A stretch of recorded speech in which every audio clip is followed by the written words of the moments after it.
1 month later, Julie got a part-time job at Fish R Us, working Mondays to Saturdays, 6 hours a day, earning $10 per hour. Unfortunately, the relationship between her and Romus wasn't going as smoothly as before. It was around 2 p.m. Julie just finished work, tired and stressed out. Romus came into the living room and sat next to her. But things got from bad to worst. So, no hello?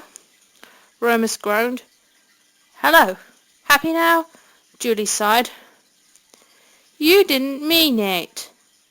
I'm tired from work. Well, don't be. How? Just... dunno. Really, Romy? Since when did you act like this? Dunno. Just did. You don't. So what? So what? You're being immature, Romus. What does that mean? Not right in the head and full of nonsense. All right. You're such a naggy mushroom. That's supposed to insult me. Well, you're nuts. Really? Being out for 6 hours, Monday to Saturday, that must bores you. Earning money. For what? A better boyfriend? No. It's not that at all. Why are you thinking that I'm cheating on you? I'm earning money because I owe Miko $90. Miko said there was no need to do that, so why bother? Because I want to show her how thankful I am, unlike you who sits around doing nothing 24/7. I don't sit around doing nothing. I'm just ignored by you. I'm tired from work and I need my space. Don't you get enough space at work? No. You're lost. I can't believe I'm saying this, but you're being stupid. How am I? Complaining that I'm totally ignoring you every day when I'm tired from work. I don't know why I even bother with a former con like you. Julie felt insulted by those words that she stormed out of the living room and left the house, which brought the attention of Mika, who heard the door slam shut. What just happened? She asked, but Romus curled himself up like a ball and began to sob. Miko's cell phone went off, a call from Wheeljack. She picked up the call and said, Hello? Miko, you there?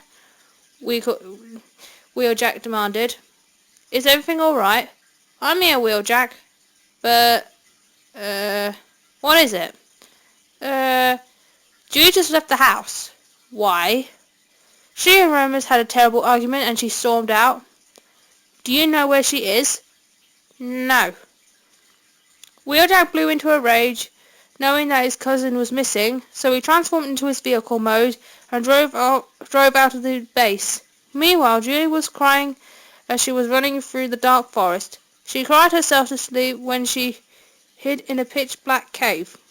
6.5 hours later, Julie was awakened by a distant howl that came from the cave. She crawled down the deepest part of the black chamber, which led her into a roaring fire. A huge Cybertronian wolf stood in front of it and the other troops. We seek. We hunt. We wait for her for 25 years. We feel her presence, bellowed the huge lupus, who was named Komodo, leader of the Arctic bots, which are Autobot wolves. That's cool, isn't it? Yep. Julie was curious about the giant wolves, so she walked slowly towards Komodo, who turned around and observed the tiny human. Ah, I see that you have arrived, Juliebot, he said. How did you know? Julie gasped. I'm not a Cybertronian. I can see it in your eyes. How did you know I was coming? My dear Juliebot, I've been watching over you since the day you came on this planet. I'm glad you have come. Even when I became a Decepticon? Yes. My name is Komodo, leader of the Arctic bots. We are the Autobot Lupi. We've roamed on this planet for 69 years. We protect our and humankind from the Tundracons. What are Tundracons? One of the troops replied, Tundracons are the Decepticon Lupi that we haven't heard from in 30 years. Suddenly, Komodo walked towards his flaming pot of the future. He found hope for Julie. Megatron and his troops will take over Jasper and destroy mankind, Komodo said with disappointment. How can we stop him? Julie asked nervously. Komodo replied, the one that can stop Megatron is you. Me? How can I stop him? You must find Crystallolupus, a jewel that has been missing from Cybertron for thousands of years. We recently found the jewel aside the oldest oak tree. How can I find that Crystallolupus? A Cybertronian lupus can find it by the blood-red tone. You are a lupus yourself? I am, but how does this stop Megatron from taking over the planet? The touch of the lupus like you will make the crystal glow and will turn you into a wolf. Julie thought about what Komodo told her. The leader of the Arctic bots took out a needle from his flaming pot, which contained energon. Jab this needle of energon into your veins so you can turn back into an Autobot, Komodo suggested. However, you must consume half of the solution. If you take too much, it may result to death. He gave the needle to Julie. She looked at the liquid that sparkled. So I have to inject myself with half of this solution? She asked. Komodo nodded his head. But what will the effect be after the energon is in my body? You will glow bright blue to show that thee will return as an Autobot, he replied. Now you know what you must do, Komodo howled, as the fog spread around him and the troops. Less than 10 seconds later, Julie woke up noticing Crystallolupus next to her. How?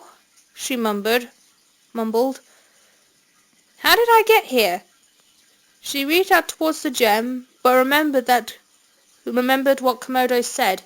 She found the needle filled with energon. I must inject myself with the energon into my veins so I don't become a Decepticon, she thought. As quick as a stab, Julie stabbed the needle into her left arm. I must consume half of what the needle carries, she panted, as half of the energon entered into her system. At that point, Wheeljack appeared from the background and gasped with shock. Cousin, what's going on? But Julie started to glow bright blue and placed her two hands on Crystallolupus, which made her arms turn bright red, and writing appeared on her left arm saying, Megatron will perish under your claw. And then it disappeared. All of a sudden, the blue and red flame blasted out of the... All of a sudden, the blue and red flame blasted out of the spot. The explosion was so mighty that Wheeljack fell on his front side. Ugh! I hope my cousin is all right, he croaked. Wheeljack couldn't see very well through the blue and red gas until he noticed a pair of glowing eyes. Blue, of course, but he didn't recognize them until he got closer. Jackie? You there? Shouted a voice. Julibot? Wheeljack gasped. The colourful fog faded away and the wrecker got the shock of his life. There wasn't a human anymore. There was a Cybertronian lupus. Julibot was an Autobot once again. She walked up to Jackie slowly. Unfortunately, Julibot's vision was so blurry and she was really weak. Oh. But the good thing was that she fell into Wheeljack's arms. "Easy," he sighed. "Just relax." Julibot's vision was clear. Her strength came back and she was able to stand up properly. "Am I a wolf?" Julibot asked. "What I can see, you are a wolf," Wheeljack replied. Then the old spot that the plan worked. "What plan?" "Komodo's plan." What?" "Komodo, leader of the Arctic bots. He said that I'll save the Earth from Megatron." "He said that?" "Yeah. I must go now. I have to find Megatron and fight him." Julibot was eager to fight Megatron, but Wheeljack stopped her in the spot. "Have you lost your optics? If you try and buckle that con, you'll be scrap," he yelled, but Julibot sprung and ran off into the distance. An hour later, Megatron and his troops arrived at Jasper, terrorizing citizens as they were running for their lives. Just in time, Optimus and the other Autobots arrived and fought the Decepticons. Megatron fled from the scene, lurking in the forest. The only thing that he didn't know was that Julibot was hiding behind huge bushes, observing her target. "The hunter has become the hunted," she said to herself. At a blink of an eye, Julibot dashed out of her hiding place, pinned Megatron to the ground, and grabbed his left arm with her ultra-sharp fangs, but the mighty Decepticon flung her from his arm, and Julibot crashed into a pine tree. "I see you have returned as an Autobot. How tragic." Megatron smirked. "Do you really think you can defeat me?" "Ha! That will never happen." "Oh, it will, Megatron," she snarled. "The Autobot is back to take her revenge on the con who ruined her life. Maybe that she-wolf should have been more careful before she became a Decepticon." "Oh, really, Megatron? Your point of views never change." "They change, all right. I regret what I did after you got engaged to that Autobot, Romibot. I had a choice. I had many rights to marry the bot that I love, not a con."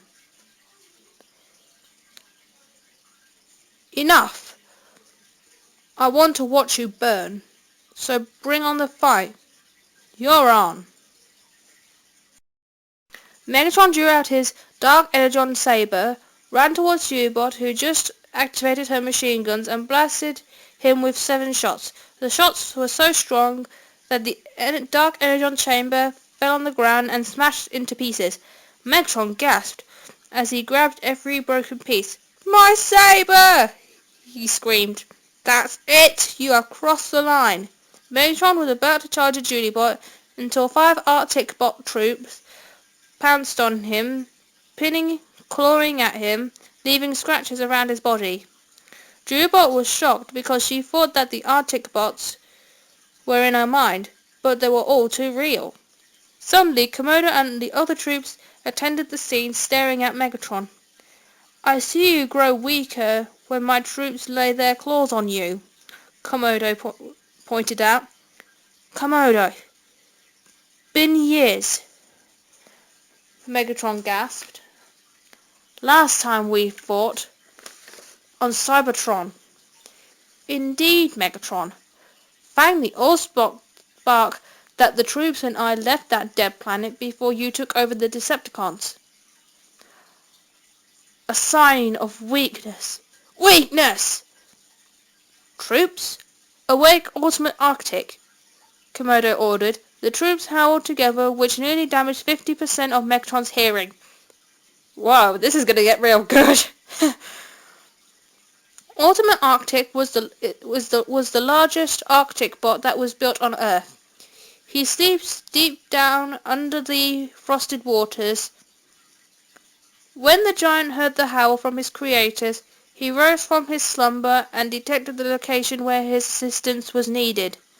"Ultimate Arctic, the troops and I are delighted to have your presence," Komodo exclaimed. Lord Komodo, I am here to serve you, Ultimate Arctic added. What is your command? I want you to dispose of this Decepticon, the leader of the Arctic bots ordered. Before Ultimate Arctic turned towards the dying Decepticon, Julie stood in front of the giant claw and shouted, Hang on a second. I thought I would perish Megatron under my claw. Komodo, you lied to me.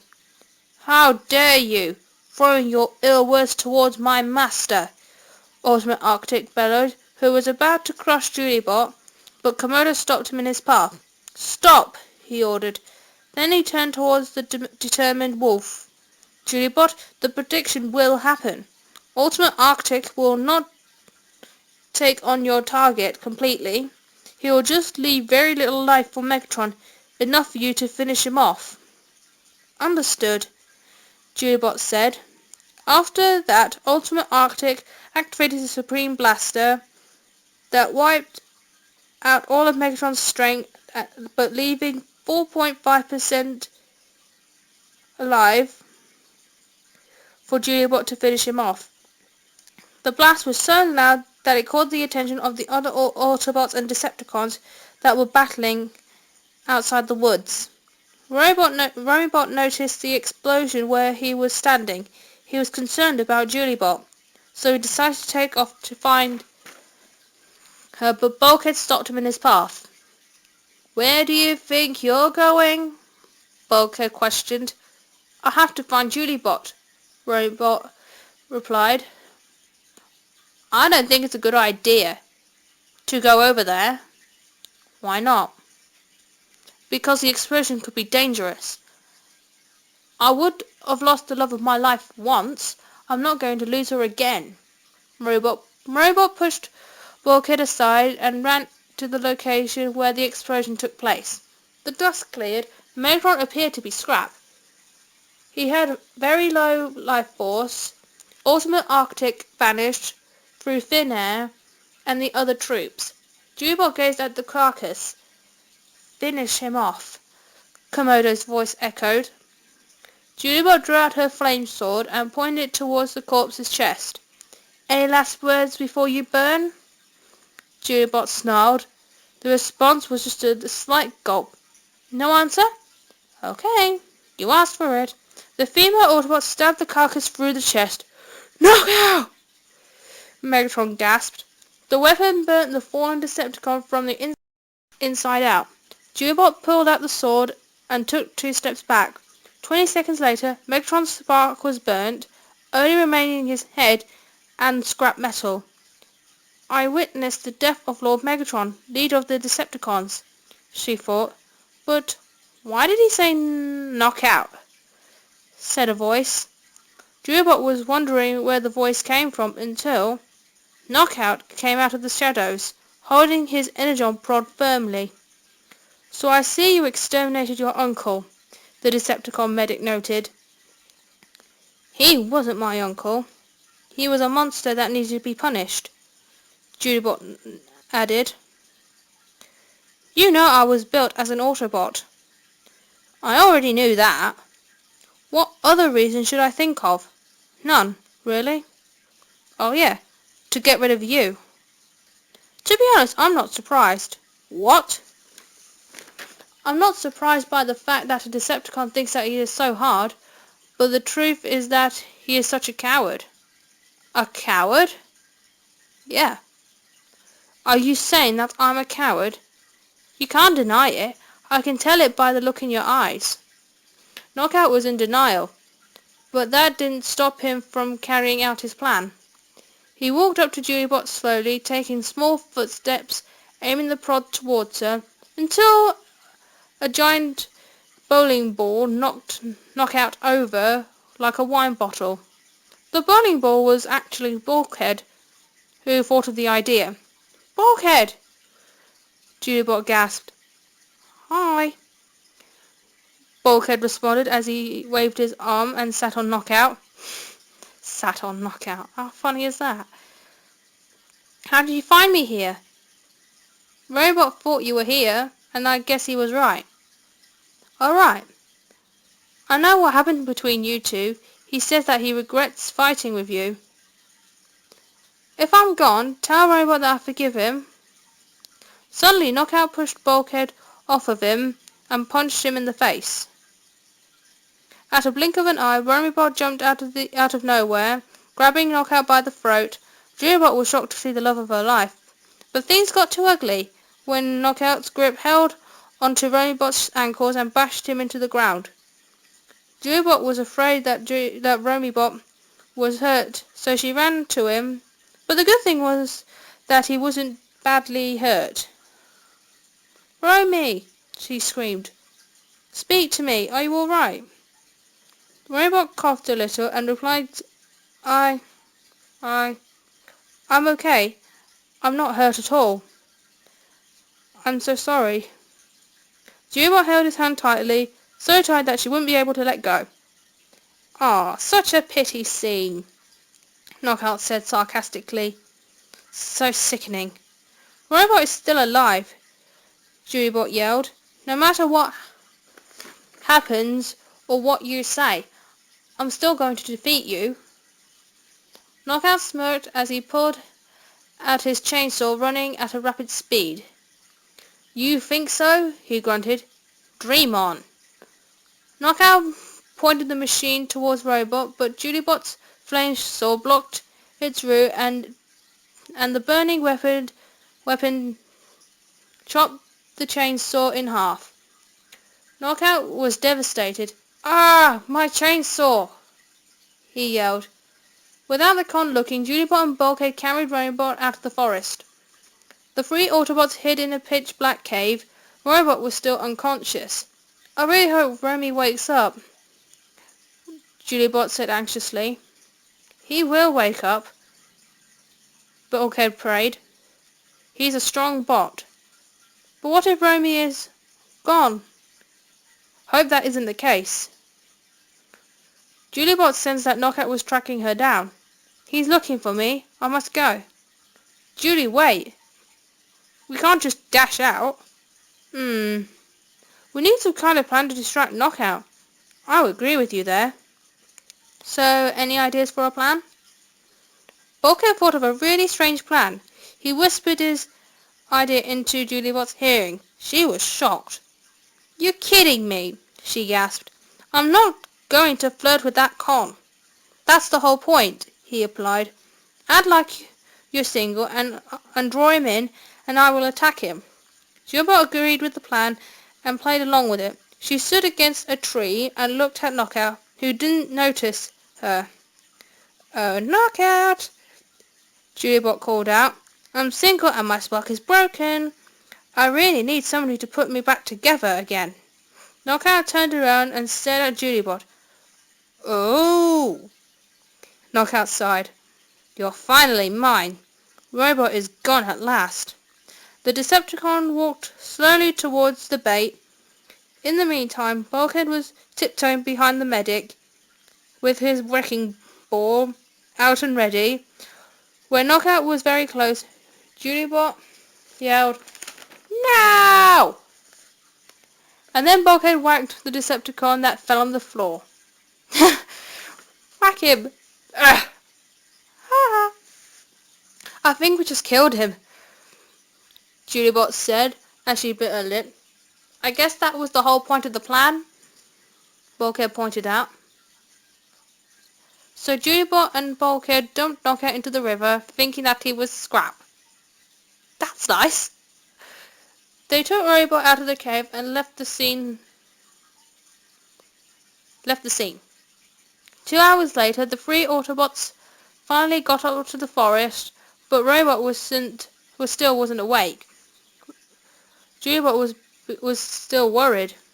"Hey, you okay?" Bulkhead asked. "Yeah, I'm just anxious about Romy. It just seems like that he's in stasis," Juliebot replied. "May seem like that, but I think he'll survive." "I hope that's true." Suddenly, Bumblebee was running towards them both, with bleats of excitement and Raph beside him. "Hey guys," Raph called out. "Raphael! Raphael! What are you doing here?" Julibot asked. Miko told me that you ran away and now you're an Autobot? Yes, I'm shocked. The others would be. Suddenly, Romibot started to move a little. He opened his eyes. Julibot? Bulkhead? Am I dead? He grunted slightly. No, you're alive, Romy, Julibot replied. She started to cry, knowing that Romibot was still alive. Don't cry, baby. I hate to see you sad. I'm not sad, Romy. I'm just happy to know that you're not Scrap. Julibot, the violence that Knockout inflicted on me isn't enough to kill me. I promise that I'll never perish. Thank the Allspark. Without warning, Bumblebee and Raph gazed at the air, looking terrified. Bulkhead wondered why the bot and the human looked scared. He stared too, and his expression changed. Guys, you alright? Romibot asked. What Bulkhead, Bumblebee and Raph were scared of was Knockout that held his energon prod. Duck! Raph yelled. Bumblebee threw a rubber duck at Knockout, which hit him on the head. No, Bee! Duck doesn't mean to throw a rubber duck at that ugly Decepticon, he yelled. Throwing a rubber duck at a Decepticon, that'll be fun.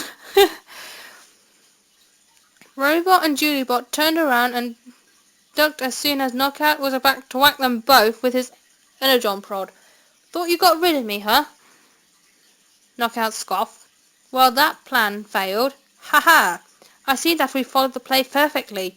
What play? Bulkhead demanded. Romeo and Juliet, written by William Shakespeare, who was an actor before he became a writer.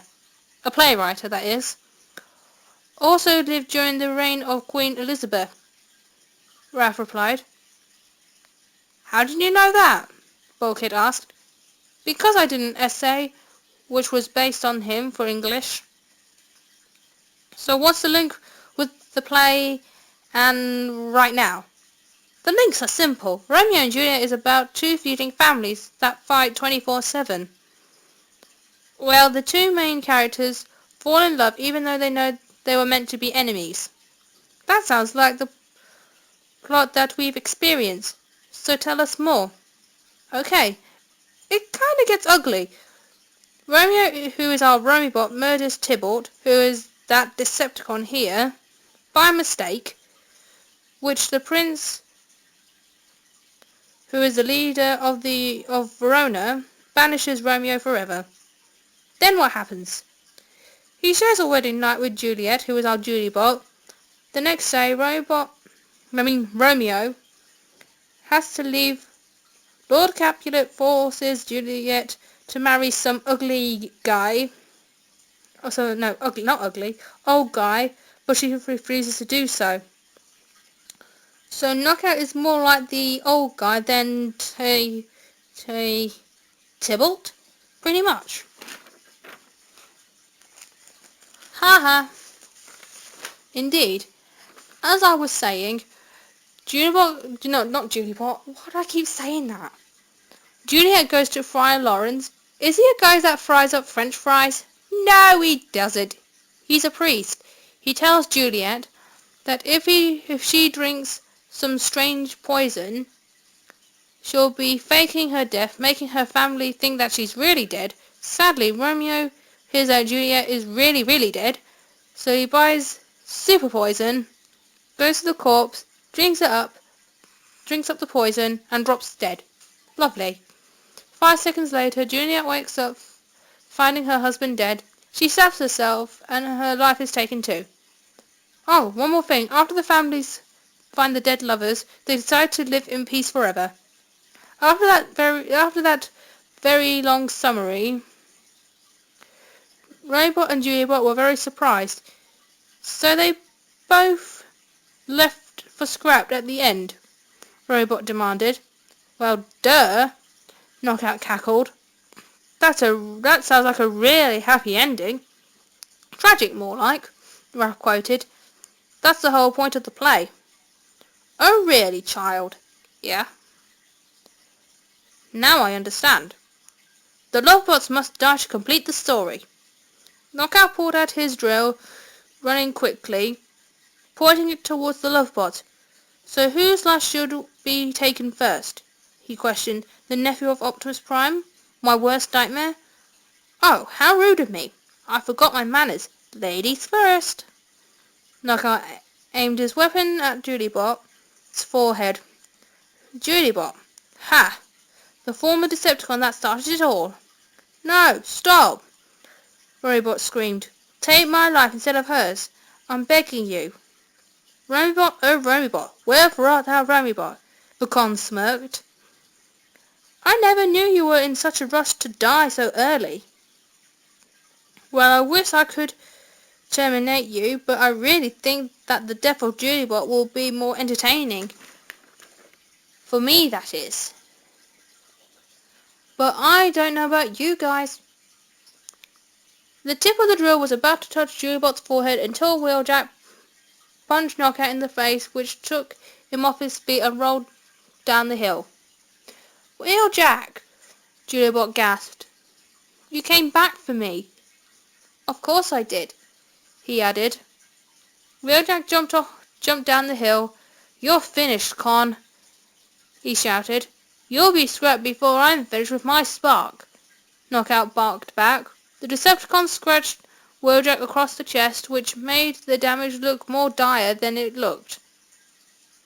Julibot ran to her cousin, who was really badly hurt. Wheeljack! She screamed. Don't worry about me, cuz. Wheeljack sighed. I can take a punch. Please, don't die. I will not die. Wheeljack passed out. Julibot was crying her eyes out, assuming that he was scrapped. At that point, the Cybertronian wolf's levels rose quickly, her temper was high, and her flame sword blinded Knockout and punched him in the belly. Lovely! You asked for it now, Julibot growled. I lost my cousin once. I'm not going to lose him again. Julibot transformed into a wolf mode, digged her fangs into Knockout's leg, and flung him with all the strength she had. The flying con disappeared into the horizon. Julibot turned around, sensing that Wheeljack was waking up. Wheeljack? You alright, cuz? I'm alright. How are you feeling? Just my normal self. Julibot was thrilled that her cousin was alright. Romibot and Bulkhead looked over the hill, noticing that there was going to be a happy ending. They ran towards the cousins. Julibot, baby, I'm glad that you're safe. Romibot gasped. He ran to her and he hugged her tightly. I'm so happy to see you again, Romy. Thank the Allspark for that. And we can be wed. When? Any time and day, my darling. Romibot took out the engagement ring from his pocket and placed it on Julibot's finger on her left hand. You still kept the ring even though I became a human? Julibot gasped as she gazed at the shining metal object. Of course I did, Romibot replied. I kept it with me because I love you. I love you too, Romy. Before the wedding. 3 months passed as fast as we think. It was 24 hours before the wedding day. The Autobots were decorating the base with silky ribbons and pretty flowers. Romibot was making sure that everything was perfect. How are the ribbon twirls around the arch doing? Romibot asked Bulkhead. Doing just fine, Bulkhead answered after he completed the arch. I can't believe that my best friend is getting married tomorrow. I can't believe it either. I'm happy that I found the bot for me. I'm happy for you, my friend. Also, I am honored that I'm your best man. I'm really grateful. Thank you so much. No problem. The backup best men are Mr. Jackson Darby and Mr. Raphael Esquivel. Backup best men? Like a trio band, but at a wedding. Oh, I get it. So who's the priest-like person then? Optimus? because he's always been like a father to me, even though he was my uncle, but that doesn't change anything.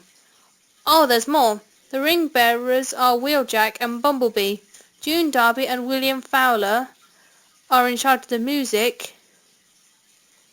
Also, the bridesmaids are RC and Miko, and I forgot who is giving the bride away. I am, Ratchet submitted, as he joined the conversation. Julibot asked me if I would do the honour, and I accepted it. Seems like everything is sorted, Bulkhead noted. I guess so, Bulkhead, Robot added. Meanwhile, Julibot was standing on the balcony outside the base, thinking about how the experience changed her life.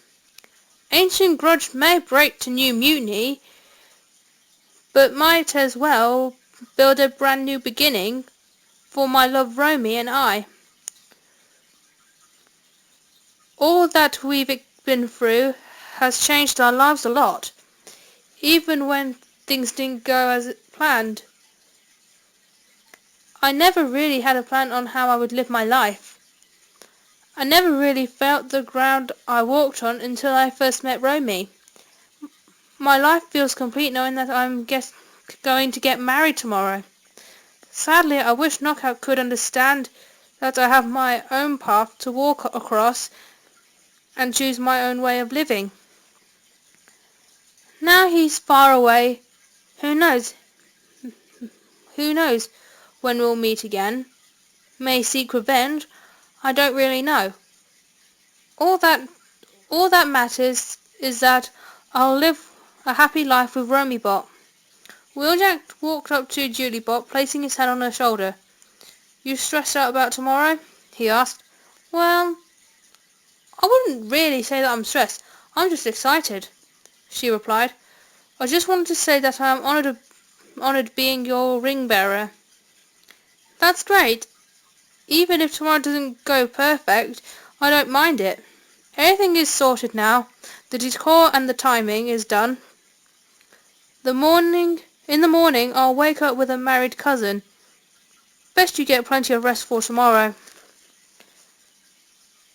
Okay, now we go to the closing chapter. The very next day, Romibot and Juliet were finally married and had their honeymoon in Verona, Italy, driving around seeing the beautiful sights and landscapes. Have we forgotten a certain character? Yes, we have. Starscream, or now the human, now known as Sterling Anderson Hickalock. Mr. Hickalock preferred being a human instead of a Decepticon. He worked as a cleaner at Fish R Us, also was part of many charity groups such as the Action Aid International USA, American Association of the Deaf and Blind, Animal Welfare Institute, and many more. In his free time, he would stay at home watching the wildlife on TV, eating sliced apples and drinking plain water. Also did some painting of landscapes. Note, Sterling Anderson Hickalock does not wear high heels. End of part 4, part 2. The end.